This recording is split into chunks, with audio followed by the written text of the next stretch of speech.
Welcome student. Today as a part of continuation of respiratory disorders, today we are going to discuss about pneumonia. Pneumonia has been known to mankind since a very long period of time and it is one of the major cause of mortality in children. Pneumonia as the term goes is a bit unorthodox because it is one of the inflammatory diseases of lungs. As you know that inflammatory diseases are usually having suffix as itis, but here you won't find a suffix as itis, rather than the term pneumonia is used. So let us start our discussion about pneumonia. So how do we define pneumonia and what are the definition that we are going to use? It is an acute respiratory illness associated with recently developed radiographical pulmonary shadowing which may be segmented, lobar or multilobar, or it is an inflammation of lung characterized by accumulation of secretions and inflammatory in alveoli. So it is a clinical condition where you are saying that inflammation is present, and along with inflammation there are certain depositions which are present in the alveoli. Now what are those depositions? They are basically secretions and inflammatory cells. So what do you find here is they are due to this accumulation and the processes that will occur in pneumonia, we will find certain radiological changes on examination with X-ray, and it can be segmental, lobar or multilobar. Now you might be well aware of the anatomical distribution of lung and how lungs are divided anatomically. So it can be either a segment or a lobe completely, or multiple lobes can be involved. So this is how they have divided it anatomically. So it happens to be a very common cause of death, and globally pneumonia is ranked 6th on the death toll. That is, it ranks 6th on the number of deaths caused by any diseases. CAP, that is community acquired pneumonia, is most common cause of severe sepsis. Despite introduction of antibiotics, imaging modalities and biomarker testing, mortalities related to community acquired pneumonia has not changed significantly. So somewhere what this is trying to tell you, that the infection or the inflammatory process which is initiated as a part of pneumonia, despite of all the medical advances that has occurred, like introduction of antibiotics which will help to combat with the causative organism, also related to the imaging techniques that will help you find out that what is the locality or either the whole of the lung or a part of the lung is involved, and other testing methods are introduced, but still the mortalities related to pneumonia has not came down significantly. Now about the classification, we have seen into the definition. Now we'll start with the classification. Clinically, pneumonia can be classified as these all. So the first one is known as CAP, CAP. It is community acquired pneumonia. Onset of community acquired in community or during first or second day of hospitalization is known as community acquired pneumonia. How do you differentiate it like with the hospital acquired pneumonia? There is a second type. Hospital acquired pneumonia is usually acquired from the organisms which are usually found in hospitals. Now Aspergillus is one of the commonly occurring fungi which is the leading cause of hospitalized acquired pneumonia, whereas community acquired pneumonia are those which are acquired in community or first few hours of admission in the hospital. So first few hours of admission in the hospital won't be facing the Aspergillus or any other bacteria or virus which are commonly causing hospital acquired pneumonia. So the time duration is very specific. After 48 hours, if the person starts developing symptoms of pneumonia, then we'll categorize it in hospital acquired pneumonia. Then is suppurative and aspiration pneumonia, and pneumonia in immunocompromised patient such as those suffering from HIV. Those suffering from HIV will have pneumonia developed from immunocompromised patients. So what these organisms are called as opportunistic organisms. Usually in healthy human being or in other human being, they won't be able to cause the disease, but here as they are immunocompromised or their immune system has been affected due to certain systemic disorder, and then they will establish pneumonia there. Again, anatomically, pneumonia is classified as lobar pneumonia, bronchopneumonia. And what is lobar pneumonia? If one or more of the lobe is involved, so it can be unilobular or multilobular. Bronchopneumonia is also known as lobular pneumonia. How do we differentiate it?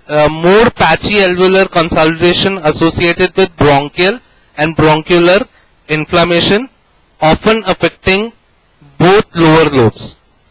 Second, the pneumonia process has originated in one or more of the bronchi and extended to surrounding lung tissue. So basically, if a particular lobe is involved, as you can see there, two lobes are there, and a complete lobe is involved, or the entirely both lobes are involved, it is known as lobar pneumonia. Whereas what is bronchopneumonia? Bronchopneumonia is one lobular one, in which either the origin would be from the side of the bronchi and extending to the nearby tissue, or in the particular lobe. Okay. Now, according to the causes, pneumonia can also be classified according to the etiological agent. Like, it's very simple. That is, first is bacterial. The most common cause of pneumonia is bacterial pneumonia. Viral pneumonia, fungal pneumonia. Then you can have aspiration pneumonia and chemical pneumonia, that is caused due to ingestion or inhalation of something which doesn't belong to the body, like kerosene, or inhalation of irritating substances. So, as we have seen, the classification of pneumonia is very important. You can see how they are classified. It is classified on the basis where the pneumonia came in contact, either it was in community or in hospital. We also classified pneumonia according to the anatomical region, whether the lobes are involved or generalized tissue is involved, and again according to the causes like bacterial, viral, fungal, or any chemicals involved in it.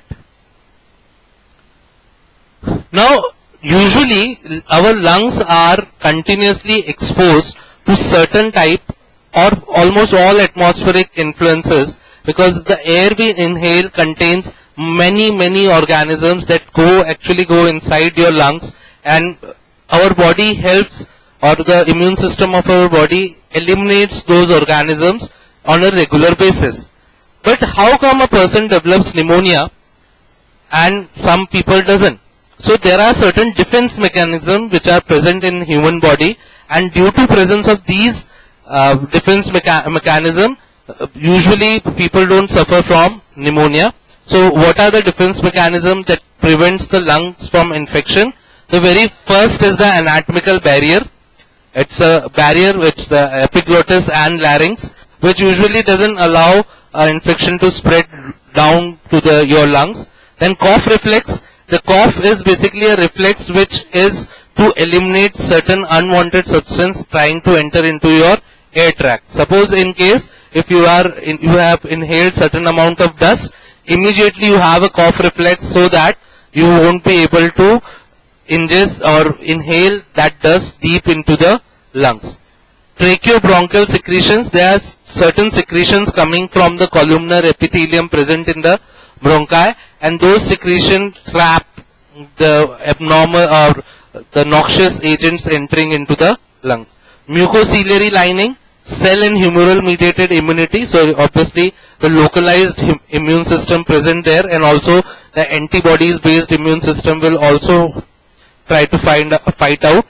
Dual phagocytic system, that is alveolar macrophages and neutrophil. So you have phagocytic system present there that will help to eliminate those microorganisms which somehow has escaped the above mechanism and reached to your alveoli, and here the phagocytic system will engulf them and eliminate it from your lungs. Now what are the factors which basically predispose a person? The earlier slide we saw that what are the factors that will prevent a person from getting pneumonia. Here we will discuss about the factors which predisposes, or if a person is suffering from these all conditions, then the possibility of acquiring pneumonia becomes quite high. So first is reduced host defense against bacteria. So we have said this earlier also. Due to any condition, if a person is immunocompromised or the immune system of that person has been compromised to a certain level, then this person might have chances of development of pneumonia. Reduced immune defense, that is treatment of diabetes, malignancy or corticosteroid administered as a part of any treatment will lead to a reduction in immune defense. Reduced cough reflex, example in cases of post-operative cases where the cough reflex gets reduced, so the possibility of inhaling the substance which are noxious or the bacteria or virus or fungi would increase. Disordered mucociliary clearance, that is anesthetic agents. If you are administering certain anesthetic agents or inhalation of certain anesthetic agent will reduce the mucociliary action. This will reduce the amount of mucus secreted and the reverse eliminating process in which it moves the noxious substance upward towards the nasal tract. And bulbar or vocal cord palsy, as we have seen, the epiglottis and larynx were also involved in elimination of the noxious substance. So any palsy or bulbar palsy will cause predisposition towards pneumonia. Now, second, apart from that, aspiration of nasopharyngeal or gastric secretion. So in case a person aspires or the gastric secretion coming through the esophagus due to regurgitation, if that gets aspired, then it can also cause pneumonia. And why does this happen? That is aspiration of nasopharyngeal and gastric juice. See, usually if a person is at a reduced conscious level, a person who is drunk, it's a very good example. A drunk person who is semi-conscious or has lost his conscious, if that person tries to vomit, and during the process of vomiting, if a small amount of that vomit enters into the lungs, then this can be a cause of pneumonia. Vomiting, dysphagia, eclasia and severe refluxes, nasogastric intubation. Bacteria introduced into the lower respiratory tract. How does they become introduced to the lower respiratory tract? Then there is endotracheal intubation or tracheostomy. Due to any reason, if that person is not able to feed through his mouth, so what we do is we do a tracheostomy and introduce a food pipe through the trachea to the esophagus. As you know, the anatomical position where the trachea is situated front and the esophagus is at the back. So you try to enter the food tube through the trachea till the esophagus, so the person don't have to ingest through the mouth. So this can be a cause where as you have introduced that food pipe, so that food pipe can be a cause for introduction of bacteria in it. Infected ventilators or nebulizers or bronchoscope, dental or sinus infections. So if a person is on nebulization or on a ventilator, and those, if they are infected, they will obviously cause infection in the respiratory system. And also certain dental infections or sinus infections can further lead to complications like pneumonia. Now we will discuss about the community acquired pneumonia, also known as CAP.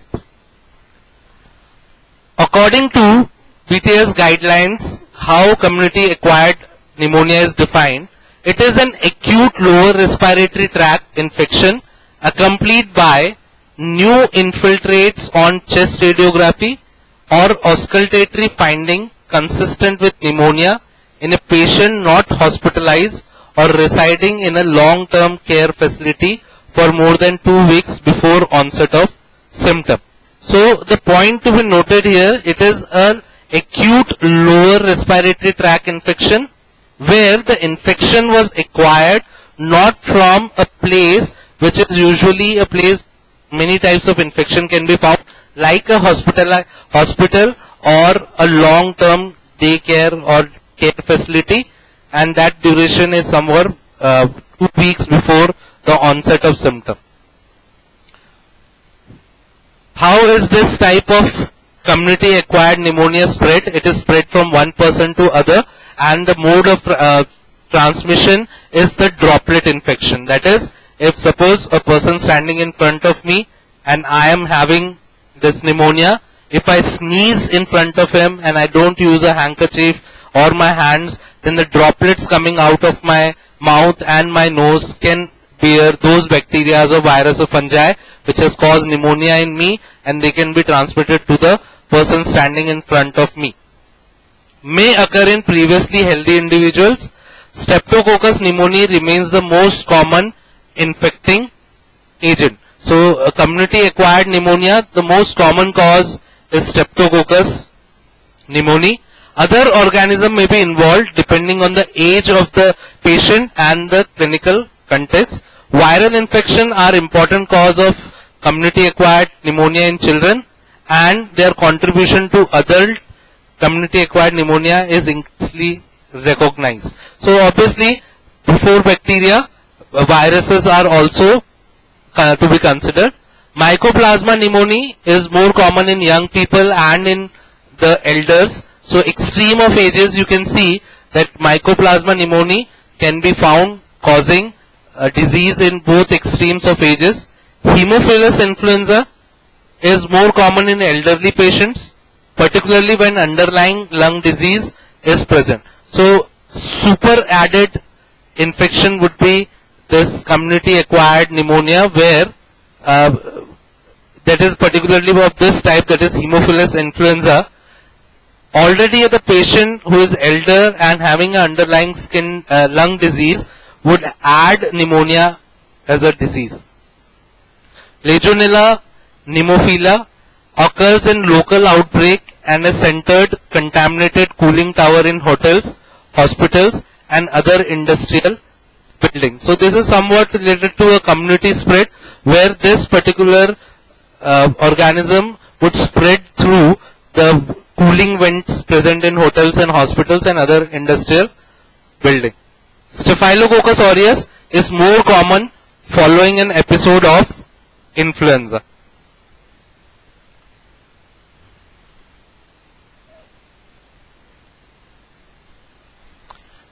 Now, factors that predisposes to pneumonia. What are the factors that will affect or predispose a person to acquire community acquired pneumonia? That is cigarette smoking, upper respiratory tract infection, alcohol consumption, corticosteroid therapy. As we have discussed, corticosteroid therapy will reduce or lower down the immune system. Old age, recent influenza infection, pre-existing lung disease, HIV, again a disease where immune system is compromised, and indoor air pollution, where already the air present where the person lives is infected or contain a lot of microbial load. Now this is a list. We can have a good look at what are the organisms which are responsible for community acquired pneumonia. It can come from anyone. The most common one is Streptococcus pneumoniae.